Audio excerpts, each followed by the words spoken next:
Magandang hapon, narito na ang mga balita sa inyong PRTV Newsbreak.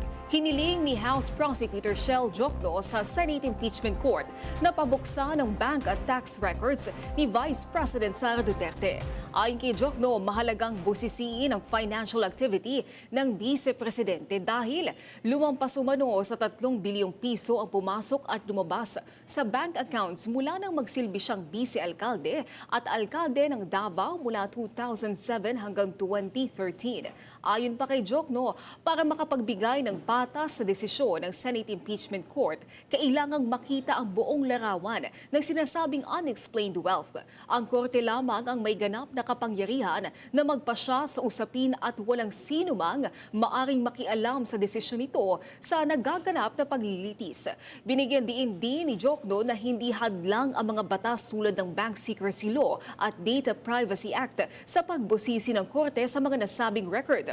Malilinawan sa July 20 kung papayagan ng impeachment court na maipasok bilang ebidensya ang mga tax at bank record ni Vice President Sara at asawa niya.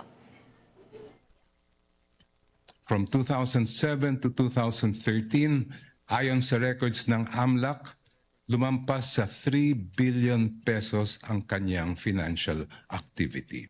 Pero sabi po ng kampo ni Vice President, irrelevant daw ang mga bank records, AMLAC reports at BIR records. Lalo na daw yung mga transaksyon na nangyari bago siya umupo bilang pangalawang Pangulo dahil wala raw itong kinalaman sa kasong ito. The prosecution respectfully but vehemently disagrees. Maglalaan ng dagdag na pinansyal na tulong ang pamahalaan sa ilalim ng pinalawak na Uplift Program ayon kay Pangulong Ferdinand R. Marcos Jr. Abot sa 7.5 million na pamilya o 37.5 million na Pilipino ang makatatanggap ng ayuda upang maibsan ang epekto ng pagtaas ng presyo ng langis dahil sa tensyon sa gitnang silangan. Kabilang sa benepisyaryo ang 3.5 million na pamilya ng 4Ps at walang gutom program na tatanggap ng isang beses na hanggang 2,000 pesos, 2.5 million na may hirap at near poor na pamilya mula sa CBMS at 1.5 million na low-income workers na may 2,000 pesos kada buwan mula Hulyo hanggang Disyembre. Pangungunahan ng DSWD ang implementasyon na gagamit ng digital na paraan para sa mas mabilis na pamamahagi. Halos 28 million pesos na halaga ng pinaghihinalaang smuggled na sigarilyo ang nasabat sa Northern Mindanao Regional Police sa magkahiwalay na checkpoint operations. Arestado ang 5 suspect. May detalye si Jam Nueva. Jam. Naomi, sa unang operasyong isinagawa noong July 11 sa Regional Border Control Point sa Barangay Kibungsod, Magsaysay, Misamis Oriental, hinabol ng mga pulis ang isang closed van truck matapos umano itong nag-force entry at hindi huminto sa checkpoint. Sa isinagawang inspeksyon, nadiskubre ang 520 master cases o 26,000 reams ng mga pinaghihinalaang smuggled na sigarilyo nakatago sa ilalim ng mga hibla ng abaka. Tinatayang nagkakahalaga ang mga ito ng 20.8 million pesos. Arestado ang 3 suspect na kinilala lamang sa mga alias na Jim, Juni at Vinvin. Pawang residente ng Zamboanga, Sibugay.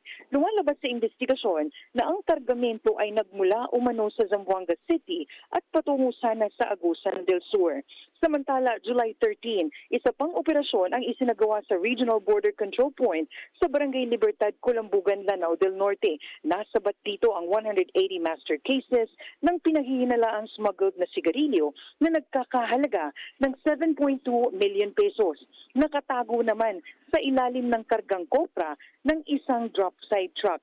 Naaresto ang driver na may alias na Arip at ang kanyang 16-year-old na kasamang may alias Amil, kapwa residente ng Lanao del Sur. Sa investigasyon, ang kargamento ay nagmula sa Malabang, Lanao del Sur at nakatakdang dalhin sa Cagayan de Oro City para sa distribusyon.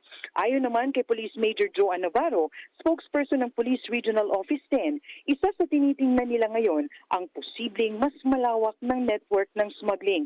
Mahaharap ang mga naarestong suspect sa kasong paglabag sa Customs Modernization and Tariff Act at iba pang kaugnay na batas matapos ang formal na turnover ng mga nakumpiskang kontrabando sa Bureau of Customs.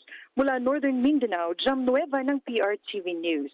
Nagseserbisyo para sa Pilipino. Maraming salamat, Jam Nueva. At yan ang mga balitang nakalap ng inyong PRTV Newsbreak. Live kami sa free-to-air Beam Channel 31, Signal Channel 31 at sa YouTube. Tumutok din sa aming social media accounts sa Instagram, Facebook at TikTok sa @PRTV Prime Media. Abangan ang mas komprehensibong balitaan ng alas 5:30 ng hapon sa Arangkada Balita. Ako po si Naomi Tiburcio. Magandang hapon.